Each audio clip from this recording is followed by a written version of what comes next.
I may be an ant to them. Before we... Or Russia, the Russian Republic as it is now, have you had any further contacts? The 33rd International Congress on Military Medicine in Helsinki, the year 2000. And here you can see how they can beam an individual just straight, just to one person with microwaves, and the others are totally unaffected. From vans, from all these military equipments, also from helicopters and planes, and always neighbors. So that's very interesting because neighbors. that relates very, very closely to the kind of material that a guy in England called Barry King is.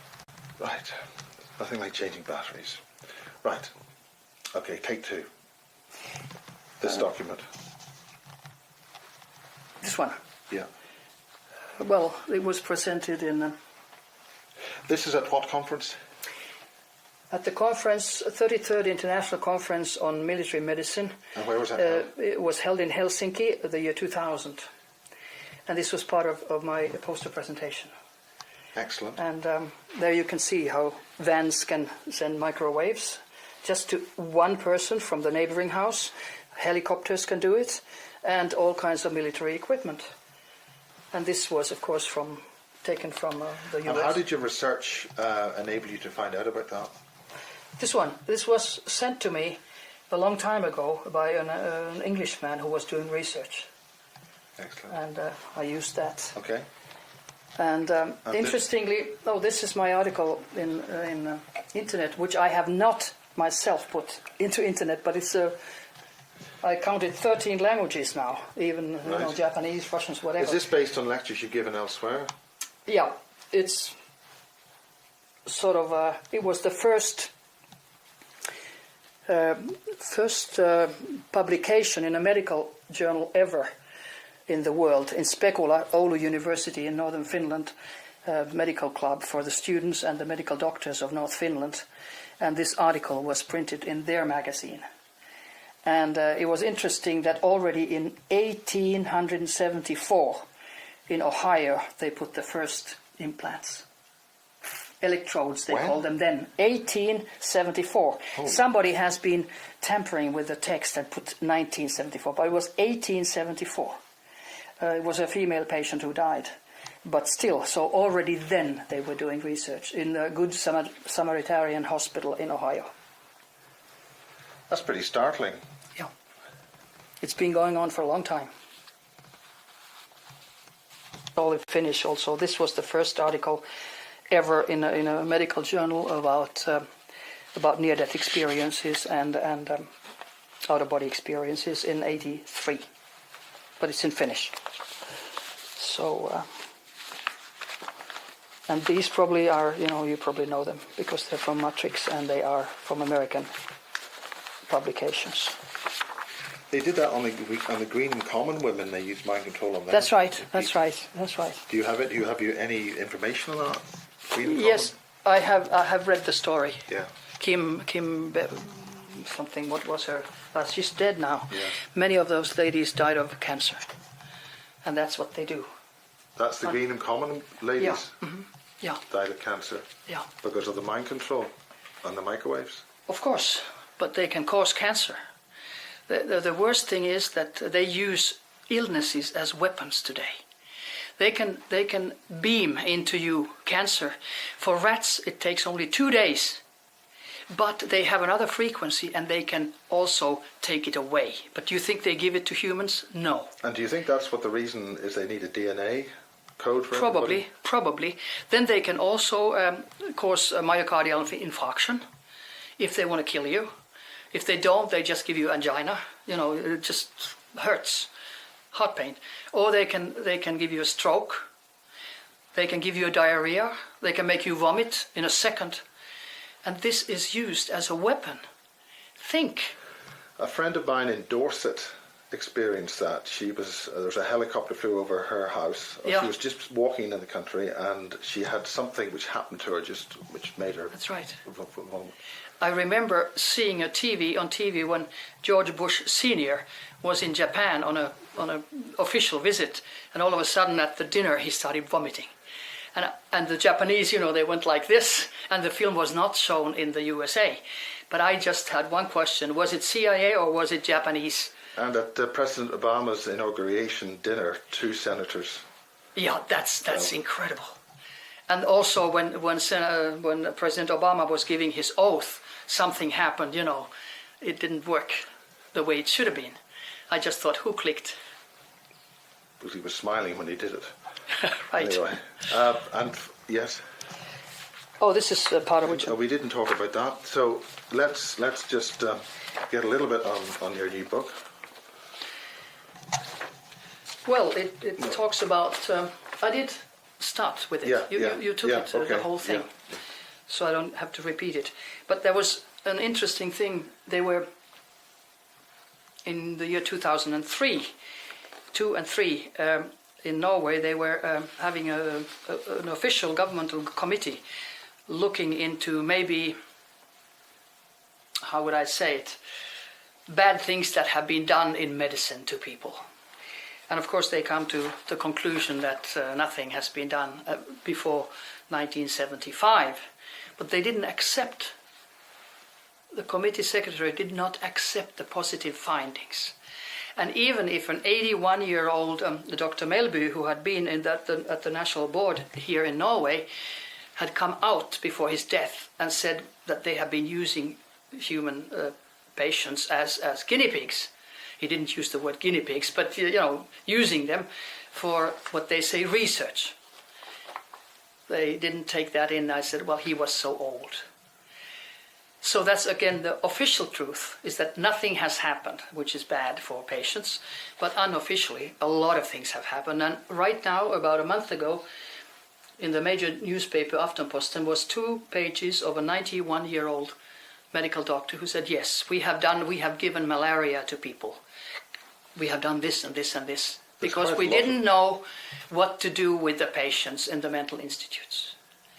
And in this committee that gave out the report in the year 2003, I was there for 1 hour and gave positive information. Like, the Times magazine had an article that Norway, among others, uses insane for research. Nothing came out, but these 2 last pages show something, and I thought that was very interesting. This is the official name of the committee, and this is done, as you see, U.S. Air Force, U.S. Army, whatever, U.S. Atomic Energy Commission, United States Navy, Office of Naval Research, U.S. Navy, NASA, doing research with patients in Norway. In Norway? This is Norway. This was Dr. Sem Jacobsen, who was working with American military institutes. And this was from 1950s to 1960. Why is there such a heavy involvement of U.S. I mentioned government? It. And Norway. And that is why, do you think that Norway might be used as Exactly, because it's been used like this previously. And in Scandinavia, people normally don't complain, very seldom. They don't complain if doctors do something bad. But in the USA, you maybe have to pay $1 million or something. Well, so these Scandinavian countries are good for experimentation with US funding, as this is now absolutely shown. Even if this is old, 50s, 60s, but it shows that something has been doing, that they've done something. And officially, there's nothing, but these were the 2 large pages of the report. But the report concluded that nothing has happened. Nothing's happened, but we've done it anyway. Well, it's the same thing as with Condon reports. The report about the UFOs at the Colorado University. Yeah. So, summary. They are the soldiers that were used at the nuclear weapons tests. That's right. Things come out. are actually... Everything comes out, and maybe that's the thing that why somebody wants these things to come out too, because they do come out. Because ultimately it's going to affect our children. That's right. They've had court cases here because there's a special boat with big radars here, military radars in Norway. Yeah. And all of a sudden, the crew started having children who were abnormal. And there were so many of them that it wasn't just a coincidence. But so far I have read from papers they haven't been reimbursed in any way. But of course the child's life is destroyed, and of course it has affected the sperm of the males. Are you familiar with Tetra? I've read about it Yeah. in internet. Yeah. It's, the military. Which military? This was the conference that you just filmed, you Yes, know, the okay. International Conference on Military Medicine. Let's get a That look. was my abstract. Which So stated... that's a hell of a thing for you to get involved with. That's right. And this was a neurology conference, the same MK, and this was a world conference on general practitioners, the same. And the conclusion was like here that silent sound technology, successfully also used in the first Iraqi war, showed that microwaves can cause hallucinations and hearing voices in healthy soldiers. European Parliament resolution from 1999 suggests a global ban on technology affecting human behavior. So there's a ban. They're suggesting a ban. So you've been under a little bit more attack than just strange keys in your carpet thing. How do you feel? Let's get a little bit. Yeah, like I said, I've been hit unconscious and taken to the hospital with an ambulance. I've been poisoned. What kind of poisoning? That's all very serious. It is. They put it into the fireplace, or they put it through the air ducts, and you become sick, unconscious, and throw up. And my mother was here, and it was pretty bad. I have to say. I don't want to go into details, but she's dead. And also, you've been attacked in the internet. Oh yeah, absolutely. You know, whatever. It's a campaign. It's I call it CIA's campaign for what do you call it? For discrediting. I mean, it's clear, and it's very interesting that the leader of UFO Norway is behind lies a lot.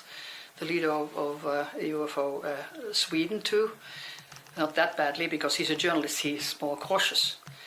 But you know, like the leader of UFO Norway says that I have bought one of my 3 medical titles from the New York Academy of Sciences for $80. Come on, I was asked to be a member for your achievements, and there are 40 Nobel Prize winners, and Charles Darwin and President Thomas Jefferson as previous members, and their annual fee was $80, and it was already founded 1817, and they don't sell titles. But you know, he goes out like this. Then he says, I haven't been to the conferences I claim to be, like MIT, Massachusetts Institute of Technology, had a closed conference, invitation only, about alien abductions. Now they have 700-page proceedings, and I mentioned what I said there in 4 pages. So, you know, you can lie as much as you want. And I've just let them do it. I first thought that I'll go to court, but I thought, why should I? I don't go on their level. I know, and those who know me, they know who I am, what titles I have, and that's it. But they often You don't play their game. I don't play their game. No, I don't. They often use people who are, how would I say, who don't have a position, who don't have a high title or you know, a degree or whatever, because they make them feel so important that you have to do this for us, and so you're a good guy, you know. I laugh. Is something that's incredible, because This is 2007 they wrote that? yeah, 18th of July. So, it's unbelievable actually, because they've never written a word about UFOs. Do you think they'll use you'd be an important person within the Scandinavian community, that if they wanted to, they would use yourself as a mechanism of discussion and release? I could think so. But I don't work with anybody. But why do I get an invitation to this conference, for instance? I was flabbergasted. I usually go when I'm invited. Yeah. If the speakers, I know the speakers, if they're good or whatever. It could very well be. All of a sudden I come here and I find a pile of papers that were stolen 8 years ago from me. They're back now. Now I need them. It's very kind of them to give you back. Isn't it? But they stole my 8 years work. Papers all gone.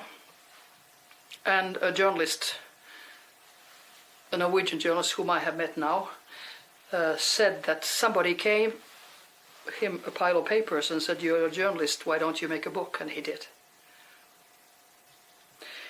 But my automatic writing said... those were your papers that he then made a book from your work? That's right, partly. But I can't prove anything.